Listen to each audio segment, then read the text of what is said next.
गरीब लड़की की जादुई लिपस्टिक। पश्मीना नाम के गांव में सीता अपनी मां कांता के साथ रहती थी। सीता के माता पिता रास्ते से गुजर रहे थे जब एक कार वाले ने उन्हें बुरी तरह ठोक दिया, जिस वजह से सीता के पापा इस दुनिया को छोड़कर चले गए थे और सीता की मां पीछे बैठने की वजह से रोड पर गिर जाती है और बच जाती है, लेकिन उसके हाथ में फ्रैक्चर हो जाता है। अपनी मां के हाथ में फ्रैक्चर देखकर सीता से रहा नहीं जाता और खुद ही काम करने बाहर निकल जाती है। सीता गांव के बच्चों को ट्यूशन पढ़ाती ताकि वो 4 पैसे कमा सके और घर चला सके, लेकिन सर्दी ज्यादा होने के कारण सीता के घर में बच्चे ट्यूशन आना बंद कर देते हैं, जिस वजह से सीता दिन पर दिन परेशान हो जाती है और एक दिन अपनी माँ से कहती है, माँ, जैसे तैसे मैं 4 पैसे इकट्ठे कर पाती थी, लेकिन अब तो बच्चे भी ट्यूशन आना बंद कर चुके हैं। अब मैं क्या करूँ, कहाँ से पैसे लाऊं और कैसे घर का खर्चा चलाऊं? बेटा, तेरा चिंतित होना मुझे समझ आता है। तूने पूरा घर संभाल रखा है। जब से तेरे पिताजी इस दुनिया को छोड़ कर गए हैं, तब से तूने मुझे भी संभाल रखा है और मैं जानती हूँ जिम्मेदारी संभालना बहुत बड़ा काम है। माँ, जिम्मेदारी तो हर कोई संभालता है, लेकिन घर में राशन खत्म होने वाला है। मुझे सिर्फ उसकी चिंता है कि हमारे घर में थोड़े बहुत पैसे कहीं पर भी नहीं रखे कि हम थोड़ा बहुत राशन ले आए। नहीं बेटा, तू एक काम कर, जंगल से कुछ फल तोड़ ला और सब्जियां भी हम वही बना लेंगे और घर में रखे चावलों के साथ खा लेंगे। बुरे वक्त में सबको गुजारा करना पड़ता है और अभी हमारा बुरा वक्त चल रहा है, तो हमें हार नहीं माननी चाहिए और परेशानियों का डट कर सामना करना चाहिए। सीता अपनी माँ की बात समझ जाती है और जंगलों में फल सब्जियां लेने चली जाती है। जंगल में पहुंचकर सीता कुछ फल सब्जियां तोड़ लेती है और उन्हें अपनी टोकरी में रखकर घर वापस आ रही होती है कि तभी रास्ते में उसे अचानक इतनी सुंदर लिपस्टिक पड़ी हुई मिलती है। अरे वाह, इतनी सुंदर लिपस्टिक और इतनी अच्छी भी। ऐसी लिपस्टिक खरीदने की मेरी हैसियत कहाँ है। चलो अब जल्दी से मैं इसको अपने घर ले जाती हूँ और माँ को दिखाऊंगी, माँ तो खुश हो जाएंगी। सीता वो सुंदर लिपस्टिक लेकर अपने घर पहुँचती है और अपनी माँ को उसके बारे में बताती है और तुरंत ही अपने होठों पर लगाती है और शीशे में देखकर कहती है, अरे वाह, ये लिपस्टिक मेरे ऊपर कितनी अच्छी लग रही है और मेरी लिप्स कितने सुंदर दिख रही हैं। हमारी इतनी हैसियत कहाँ कि हम इतनी महंगी लिपस्टिक लेकर लगा सके। ये कहकर वो अपनी माँ के सामने डांस करने लगती है। खुशी से डांस करते करते सीता के सामने बहुत सारी वैसी ही सुंदर लिपस्टिक गिरने लगती है। इतनी सारी लिपस्टिक का हम क्या करेंगे और ये लिपस्टिक कहाँ से आ रही है? अरे बेटी, अब हम इस लिपस्टिक को हम बाजार में बेचेंगे और इससे हमें पैसा मिलेगा। सीता और उसकी माँ वो सारी लिपस्टिक लेकर बाजार में पहुँचती है और इतनी सुंदर लिपस्टिक देखकर लोग उनके पास आते हैं और ढेर सारी लिपस्टिक लेकर जाते हैं। सीता की माँ उन लिपस्टिक की तारीफ जिस तरीके से करती है, उस तरीके को देखकर औरतें खींची चली आती है और बिना सोचे समझे ढेर सारी लिपस्टिक ले जाती है। देखो देखो, सुंदर लिपस्टिक शायद तुम्हारी जेब से गिर गई है, इसे उठा लो। ये किसकी लिपस्टिक है? जरा देखो, ये मेरे होठों पर लगी है। इसका रंग रूप देखकर तुमसे रहा नहीं जाएगा। इतनी अच्छी मैट लिपस्टिक आज तक तुमने देखी नहीं होगी।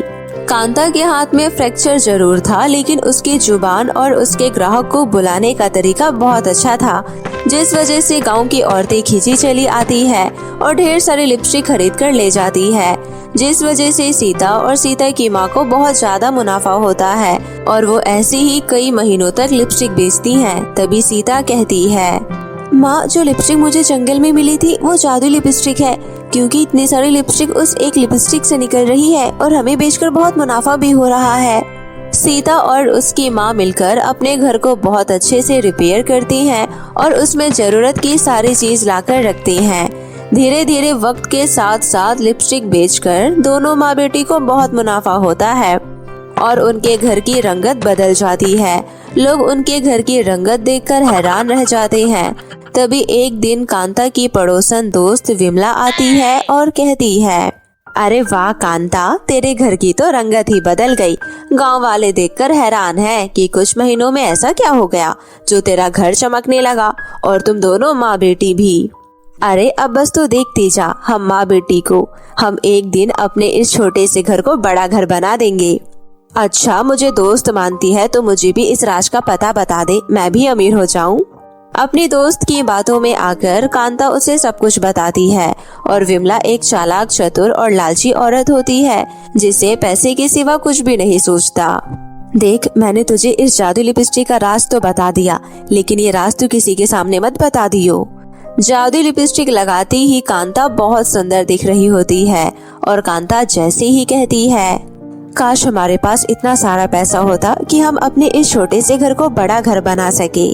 कांता भी इस बात से बेखबर थी कि उसके ये कहते ही उसका छोटा सा घर एक बड़े घर में बदल जाएगा और देखते ही देखते कांता का छोटा सा घर एक बड़े घर में बदल जाता है और वहाँ पास में खड़ी विमला हैरान रह जाती है। तू तो बहुत किस्मत वाली है जो तेरी बेटी को ये जादू लिपस्टिक मिल गई, वरना हम भी तो रोज जंगल में जाते हैं, हमें तो आज तक कोई जादू लिपस्टिक नहीं मिली।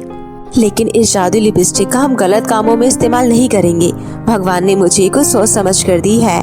विमला बहुत तेज होती है और वह चुपके से कांता की जादू लिपस्टिक चुरा कर ले आती है और घर आकर उसे इस्तेमाल करके कहती है, काश मैं अपने घर को सोने और चांदी के सिक्कों से भर सकूं, लेकिन मेरी किस्मत कहाँ ऐसी कि मेरे घर में सोना चांदी की बारिश हो। विमला चालाक औरत होने के साथ साथ लालची और खड़ूस भी थी, जिस वजह से जादू लिपस्टिक उसको समझ जाती है और उसके कहते ही उसके घर में सोने और चांदी की बारिश की जगह लाठी डंडे की बारिश कर देती है। अरे बचाओ मुझे, अरे सीता कहाँ हो तुम, प्लीज मुझे मत मारो। बहुत पिटाई होने के बाद विमला उस जादू लिपस्टिक को वापस कांता के घर ले जाती है और उसे दे देती है और सारी बातें बताती है। हे जादू लिपस्टिक, मुझे माफ कर दो, मुझे आपके जादू के बारे में किसी को नहीं बताना चाहिए था। आज विमला ने लिपस्टिक चुराई, कल को कोई और चुरा लेगा तो मुझे पता भी नहीं चलेगा। विमला को अपने किए पर पछतावा होता है और वो कांता से माफी मांगती है। कांता अपनी दोस्त विमला को माफ कर देती है और दूसरी तरफ सीता और कांता अपनी जिंदगी हंसी खुशी जीने लगते हैं, क्योंकि अब उनके पास किसी चीज की कोई कमी नहीं होती और वो अपनी जिंदगी में बहुत खुश होती हैं।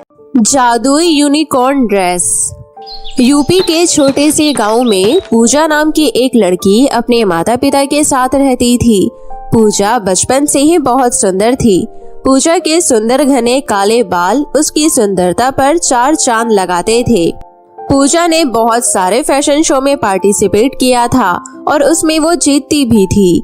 पूजा के बाल बहुत अच्छे थे, जिस वजह से पूरा गांव उसे उसके बालों की वजह से जानता था।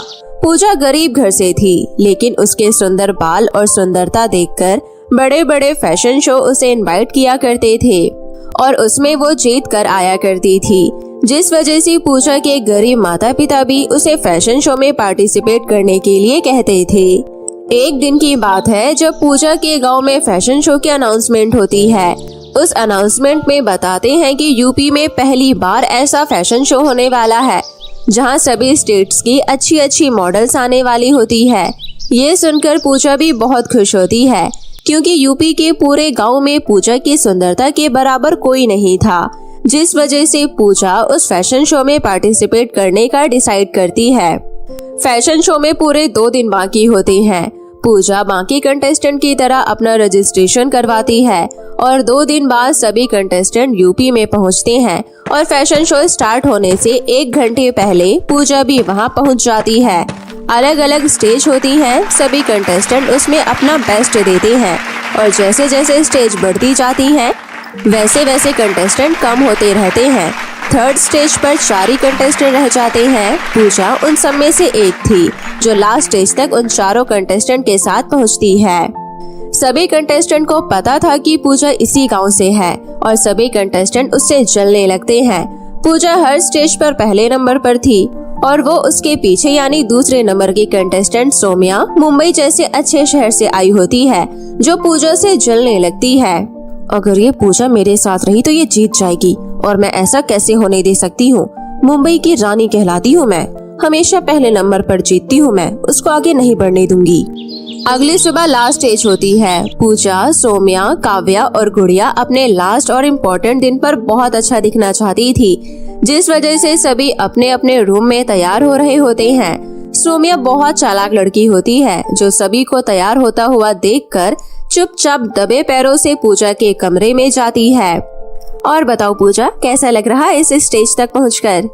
मुझे बहुत अच्छा लग रहा है। मैं ज्यादातर जीतती ही हूँ और मुझे यकीन है मेरी मेहनत और लगन मुझे इस बार भी जिताएगी। ओवर कॉन्फिडेंट नहीं होना चाहिए इंसान को, क्योंकि मैं भी हर बार जीतती आ रही हूँ। क्या पता इस बार मैं ही जीत जाऊंगी और जीतूंगी, इसमें कोई शक नहीं। भला वो कैसे?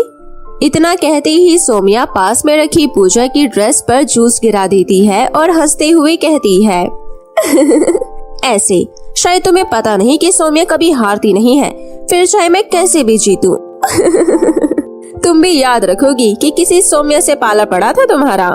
सोमिया की इस हरकत से पूजा की ड्रेस खराब हो जाती है।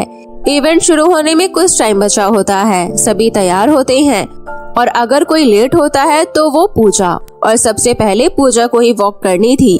सभी लड़की पूजा की एब्सेंस में बातें बना रही थी। वहीं दूसरी तरफ पूजा रो रो कर अपना बुरा हाल कर लेती है और पूजा को रोता हुआ देखकर परी पूजा के कमरे में आती है और कहती है, पूजा मैं सब जानती हूँ, तुम चिंता मत करो, तुम जरूर पार्टिसिपेट करोगी। ये लो तुम्हारा यूनिकॉर्न ड्रेस। लेकिन आप हो कौन और मेरी मदद क्यों करना चाहती हो? अभी इतना वक्त नहीं है कि मैं तुम्हें सब कुछ बताऊं, लेकिन मैं जादुई परी हूँ और जरूरतमंद लोगों की मदद करती हूँ और आज तुम्हारी मदद करने यहाँ आई हूँ। पूजा वो ड्रेस पहन लेती है और इवेंट में अपनी ड्रेस में वॉक करके 4 चांद लगा देती है। उसकी ड्रेस और वो बहुत यूनिक दिख रहे थे। यूनिकॉर्न ड्रेस में पूजा अकेली इतनी प्यारी लग रही थी और उसके बाल भी परी सुनहरे बना देती है, जिस वजह से पूजा फैशन शो जीत जाती है।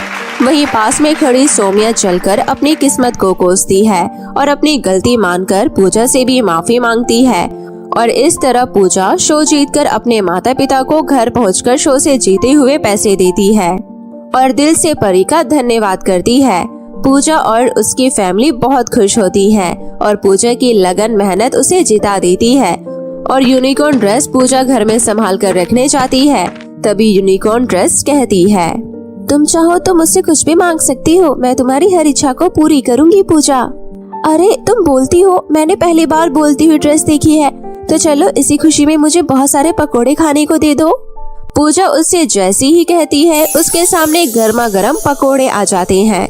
इस तरह पूजा को जो चाहिए होता पूजा यूनिकॉर्न ड्रेस से मांगकर पूरा कर लेती और अपने घर को भी बड़ा घर बनवा लेती और इस तरह पूजा और उसके माता पिता हंसी खुशी अपनी जिंदगी में रहने लगते हैं।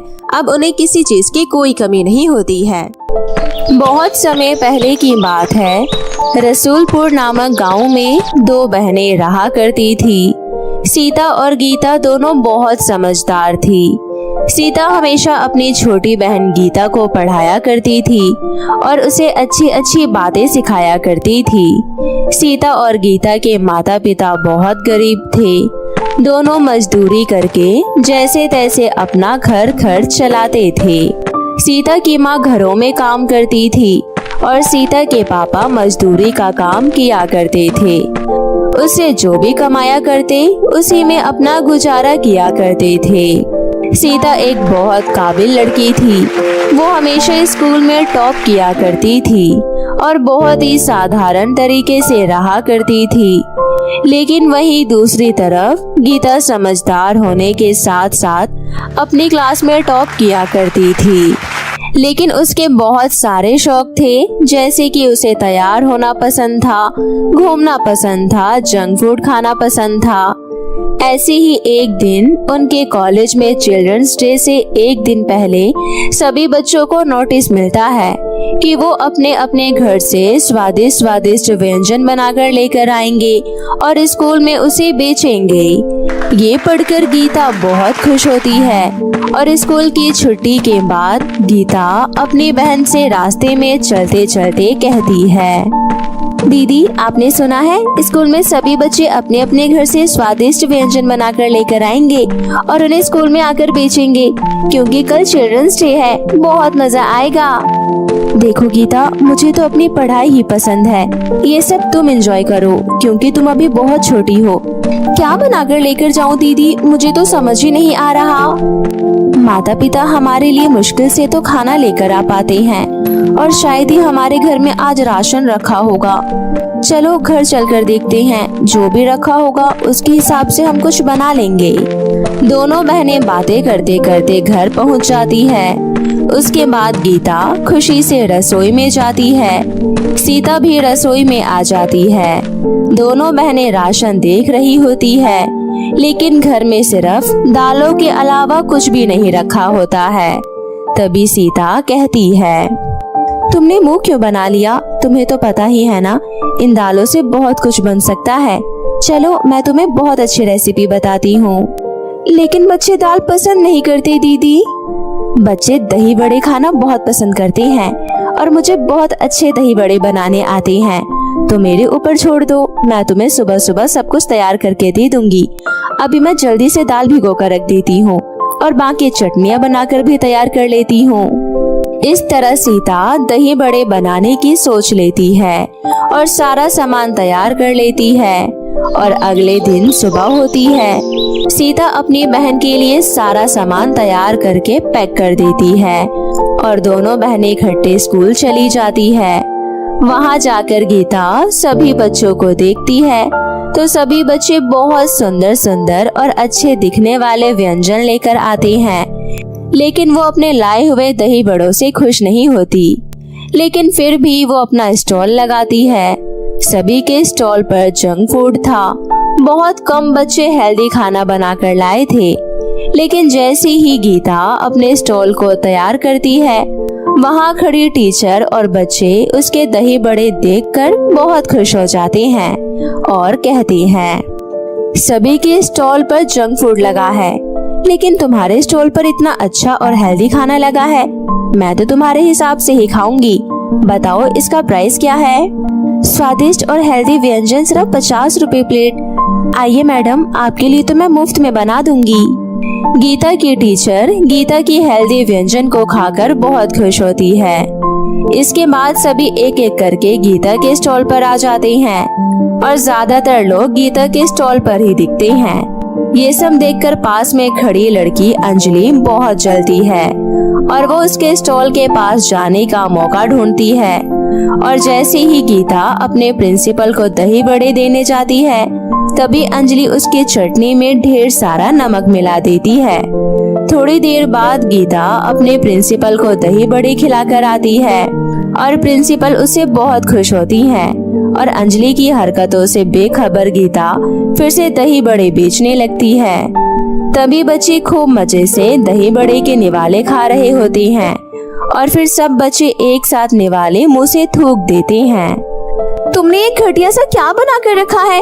इसमें तो बहुत सारा नमक है, हमारा तो मुंह ही खराब हो गया। पता नहीं लोगों ने क्या देखकर ये दही बड़ा खाया है, इसमें इतना सारा नमक है। मुझे लगता है तुम आंखों से अंधी हो गई हो जो इसमें इतना सारा नमक मिला दी हो, पागल लड़की कहीं की। बच्चों की ये सारी बातें सुनकर गीता घबरा जाती है और अपने दही बड़े चेक करती है। फिर उसे भी नमक बहुत सारा लगता है। उसके बाद वो उन सब से माफी मांगती है, लेकिन उसके स्टॉल का सब बर्बाद हो जाता है और दही बड़े रखे के रखे रह जाते हैं। जितनी बिक्री उसने सुबह की थी, उसके पूरे पैसे उसको सिर्फ 1000 रुपए ही मिलते हैं, जिसके बाद वो रोती हुई घर चली जाती है। घर जाते जाते रास्ते में उसे एक लाल परी मिलती है और वो उसे रोककर कहती है, तुम रोते हुए क्यों जा रही हो? तुम्हें किसी ने कुछ कहा है क्या? मुझे बताओ, मैं तुम्हारी परेशानी का हल निकाल दूंगी। मैंने सभी के लिए दही बड़े बनाए थे ताकि मैं अपने माता पिता की मदद कर सकूं और 4 पैसे कमा सकूं, लेकिन मेरे दही बड़े सिर्फ सुबह सुबह अच्छे से बिके थे, जिसके मैंने 1000 रुपए कमा लिए। उसके बाद पता नहीं किसने मेरे दही बड़ों में इतना सारा नमक मिला दिया। इसके बाद सबने मेरे दही बड़े थूक दिए और मुझे कुछ नहीं मिला और मैं सिर्फ 1000 रुपए ही कमा पाई हूँ। अब मैं अपने माता पिता की मदद कैसे करूँगी? वो बहुत गरीब है, घर में राशन भी खत्म हो गया है क्योंकि मैंने सारी दालें दही बड़े में लगा दी। अब मैं क्या करूँ? तुम चिंता मत करो, तुमने अपने हिसाब से सब कुछ अच्छा किया है। ये जरूर किसी की चाल है। अब मैं समझ चुकी हूँ कि तुम दिल की बहुत अच्छी हो, इसलिए मैं तुम्हें जादुई हेयर बैंड देती हूँ। इसे लगाकर तुम जो चाहोगी वो तुम्हें मिल जाएगा।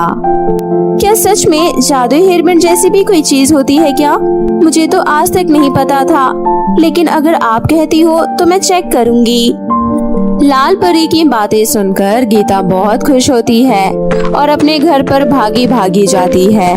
अपने कमरे में खड़े होकर गीता वो जादुई हेयरबैंड और उससे अपने मन की इच्छा कहती है। जादुई हेयरबैंड, मेरे इस छोटे से घर को एक बड़े घर में बदल दो, जिसमें सारी खाने की चीजें हो, पहनने के लिए कपड़े हो और मेरे लिए ढेर सारे मेकअप किट हो। गीता के इतना कहते ही जादुई हेयरबैंड के आसपास एक दिव्य रोशनी होने लगती है और उसकी कही हुई बातें सच हो जाती है।